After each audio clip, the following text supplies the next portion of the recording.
Got some information to give out on a case that we worked.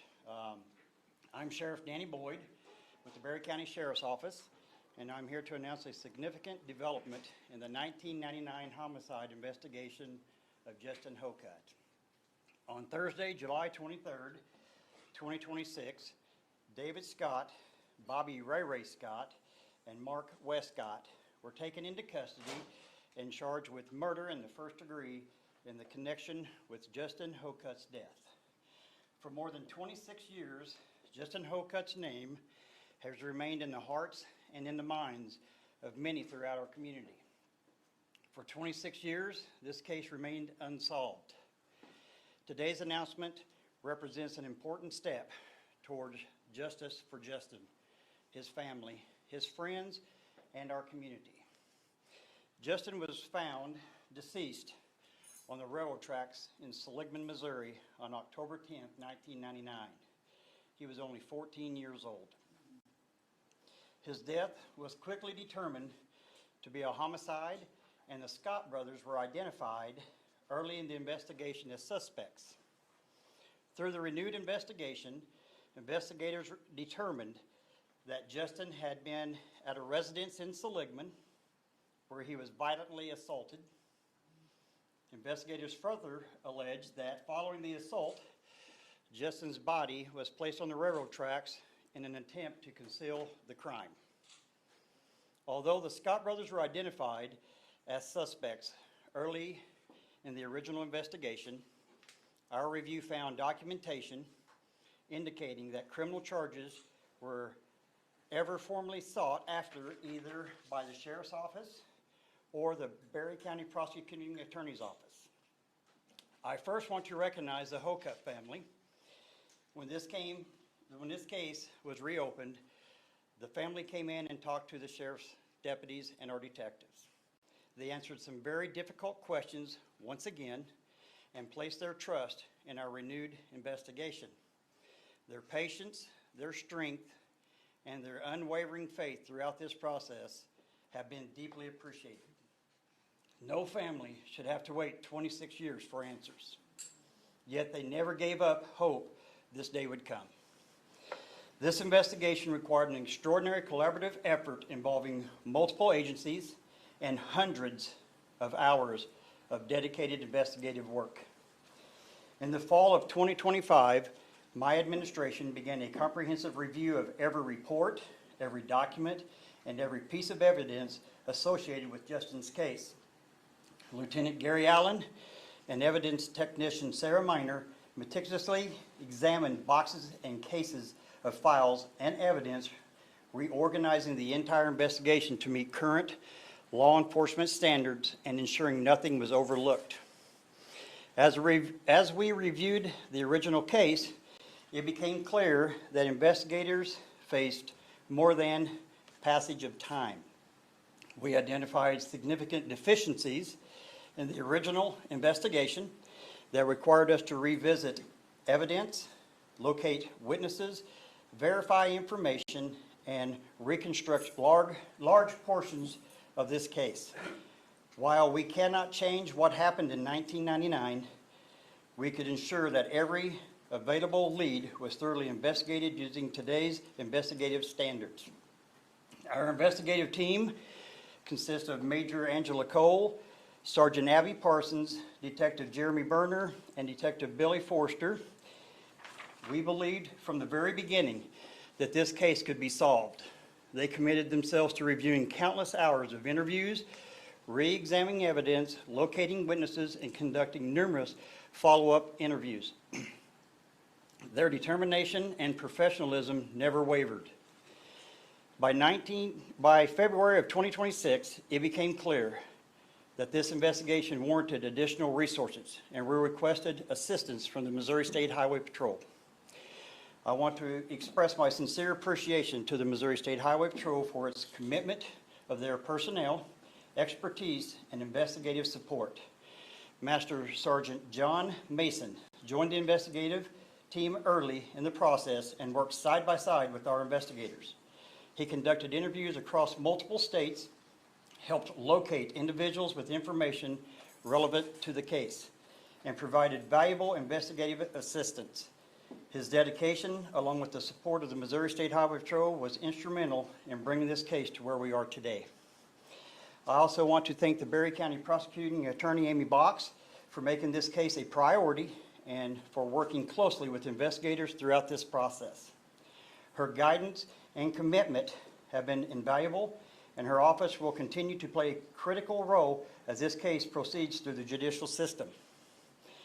I would also like to recognize the United States Marshals Service for their help, the Arkansas State Police, and the Pulaski County Sheriff's Office in Arkansas for their assistance in locating and apprehending these individuals. Cases like this do not get solved because one person or one agency. They are solved because dedicated professionals refuse to quit.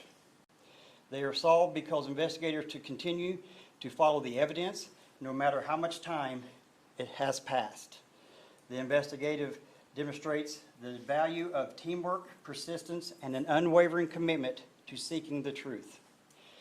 While today's announcement marks a significant milestone, it is very important to remember that these charges are allegations and the defendants are presumed innocent unless and until proven guilty in a court of law. This case now moves into the judicial process, and we will continue to work closely with our prosecutor as that process unfolds.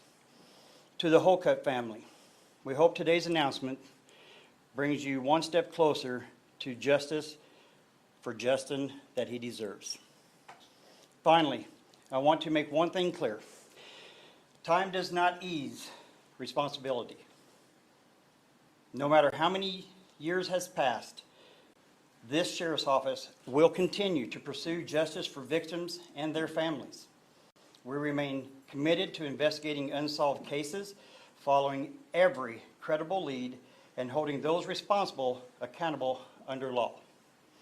If anyone has any additional information related to this investigation, we encourage you to contact the Berry County Sheriff's Office or the Missouri State Highway Patrol.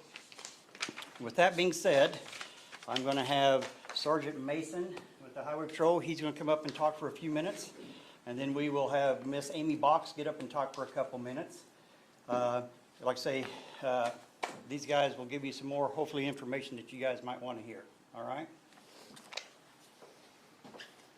Well, I think Sheriff Boyd pretty much indicated everything that I was going to say during my portion of the conference this morning. Earlier this year, Sheriff Boyd and his Sheriff's Department contacted the Missouri State Highway Patrol, requested assistance from an investigative unit here locally.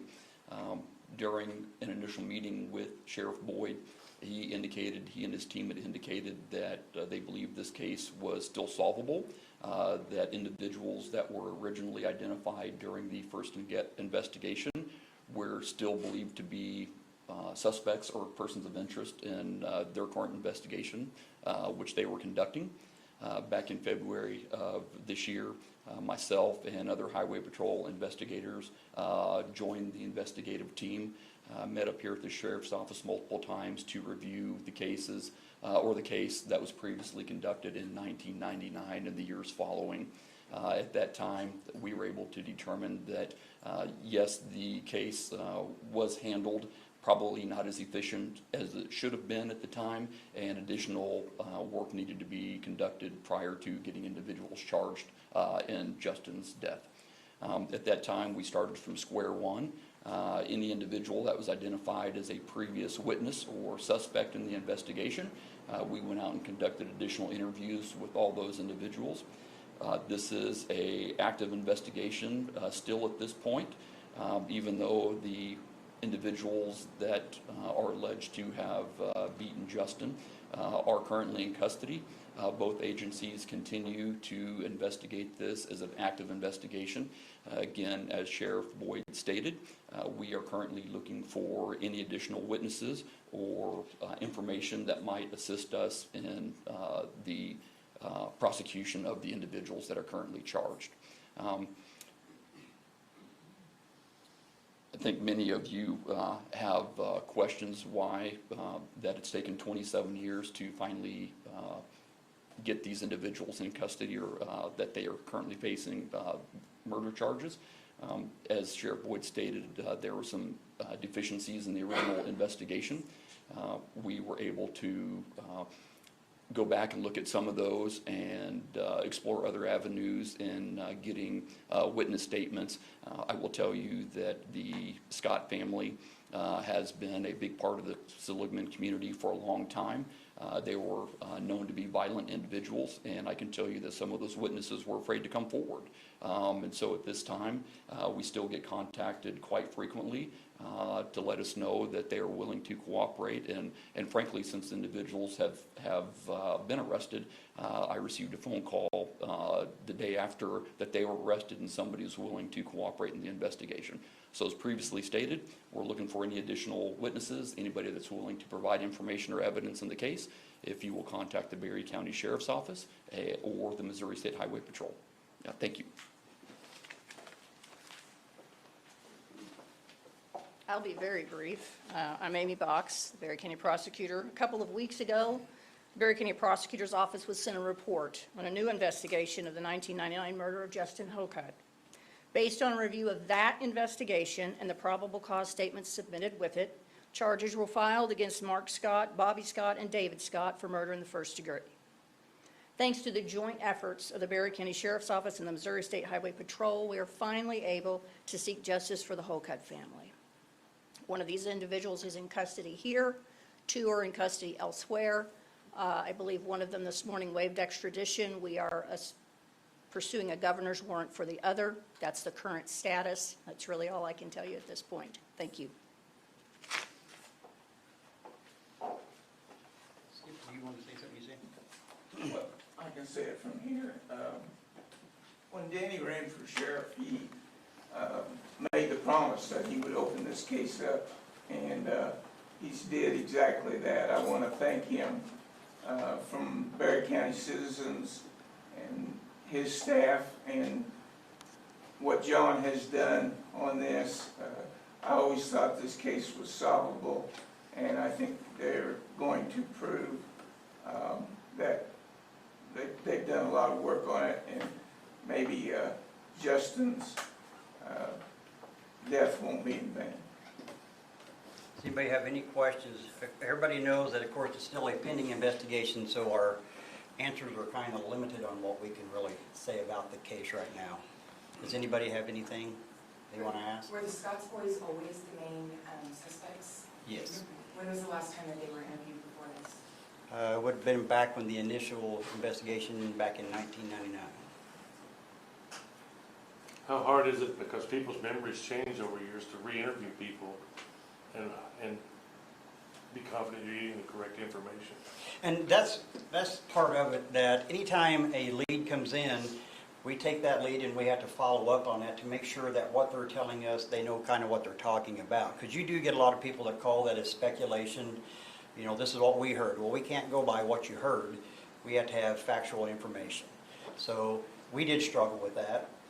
And like Sergeant Mason said, a lot of the people we contacted are like, well, you know, do I have to come to court and testify? Because these guys are out. I worry about fear for me and my family. So we also had to play that into a part of it. But once we got them arrested, I think folks realized that, yes, you know, we are legit, that we are going to arrest them, and we're going to seek justice for Justin. And we've had a ton of people wanting to talk to us now that they're in custody because they're no longer in fear for their life. Was that part of it, to get enough to get them incarcerated and then maybe continue the investigation?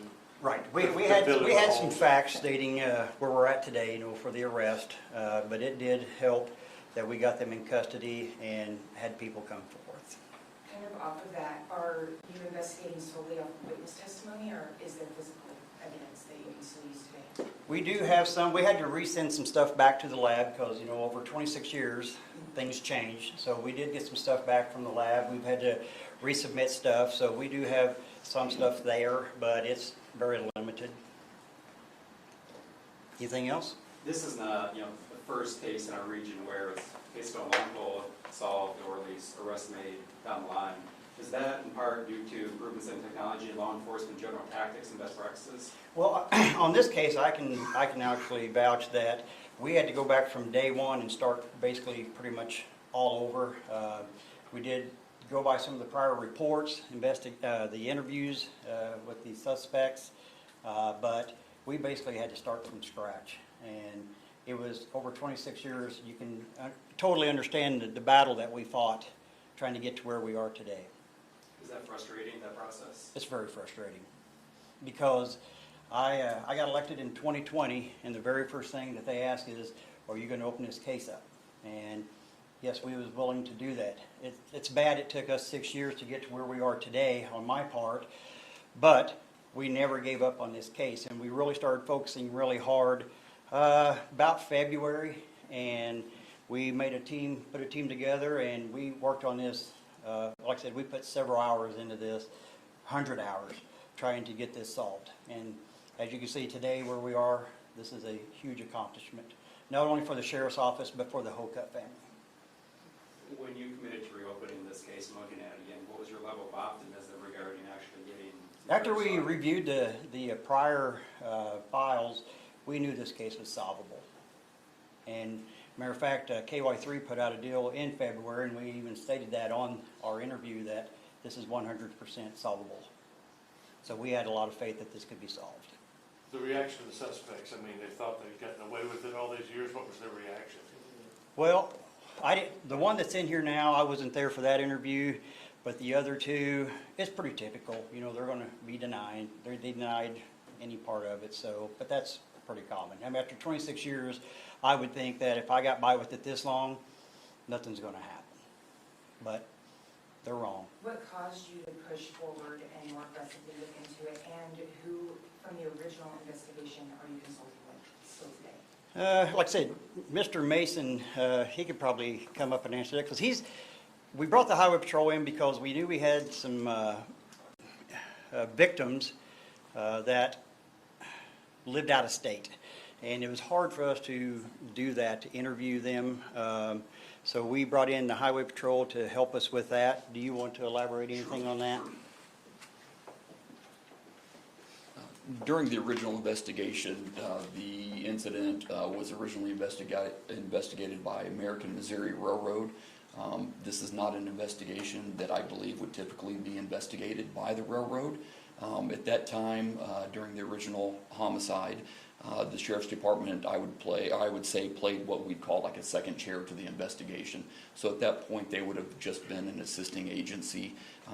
You know, this is probably an incident that should have been investigated by the local agency here. And I think that may have played a role into why we're 27 years later. I will tell you that as far as the originating officers that were involved in the case, I don't believe that any of them are still employed at the sheriff's office here. If they are, they work in another capacity that I'm unaware of. I did contact Brian Martin, who was a former investigator here at the sheriff's office. He provided some pretty damning information or statements that he received from some witnesses that would corroborate several other witness statements that we did receive. You know, as far as other roles or keys to this investigation, we relied on many of the former witness statements and interviews that were conducted back in 1999 to push forward. And again, those were a baseline of the interviews that we needed to conduct. And what I mean by that is, yes, we did in fact review or read those audio recordings or written statements. But again, we had to start fresh. And if it was somebody that was identified during the original investigation, we went out and actively sought them out and continue to seek those individuals out to get a fresh interview or a more detailed interview. What we found during the original investigation is that many witnesses were contacted. I think there was a tremendous amount of effort that was put into the original investigation. However, the reporting process that was in place back then did not capture, I think, detailed information that would help in assisting and prosecuting these individuals. So with, I think, today's standards in law enforcement, we made a much more focused effort on providing accurate details that are, written into our investigations and interview techniques. So that's been a huge key in the current process of bringing these individuals to justice. Was there any DNA that played a role now that you've reopened the case versus when, back in '99? And not that I'm aware of, no. Back in 2020, the original articles that I wrote, one of the focal points was that the lack of blood on the train tracks led everybody to believe that he was dead on the train tracks, but according to the PC that was just released, it's kind of the opposite. They said that he was alive on the train tracks. So I am not at liberty to discuss the current investigation or the pending charges against those individuals. There was certainly blood on the train tracks. There's no doubt about that. But I certainly wouldn't dispute the amount or lack thereof, or the amount of blood that was located on the tracks at the time of Justin's death. Are you guys looking at anyone else, or do you feel like you've got the people responsible? I would tell you that, again, this is an active investigation. At this point, we have the individuals in custody that are alleged to have, killed Justin. I would certainly not dismiss any further charges coming later down the road or later in the investigation. But at this time, they are currently the ones that certainly came to the forefront during our investigation. So again, I wouldn't rule out further suspects being charged. The timeline, what's next, and do you have dates yet for like arraignments or when things might be, when the next appearance might be or anything? The individual being held here was arraigned yesterday. He has another court date, August 11th, for a bond appearance. The one individual in Arkansas has waived extradition, so we'll be going to get him. He generally would then appear within 48 hours of arriving at the Berry County Jail. The third individual has chosen not to waive extradition, so we'll be seeking a governor's warrant. We have 60 days to accomplish that and have 2 governors sign orders for him to come here. So we are working on that this morning. No set dates for anything? No yet, set dates at this preliminaries point. or anything? No, sir. All right. I appreciate everybody coming out today. I appreciate the family of Mr. Hokutch showing up today. Hopefully this will be a day to remember, and we still have a lot to go from here on to get this through the court system, but I have faith that it's going to happen. So we're done for today. I appreciate everybody coming out. Thank you for your time, and we was going to hold it outside, but with it being so hot, we thought that was not a good idea. So thank you guys for coming out. I appreciate it.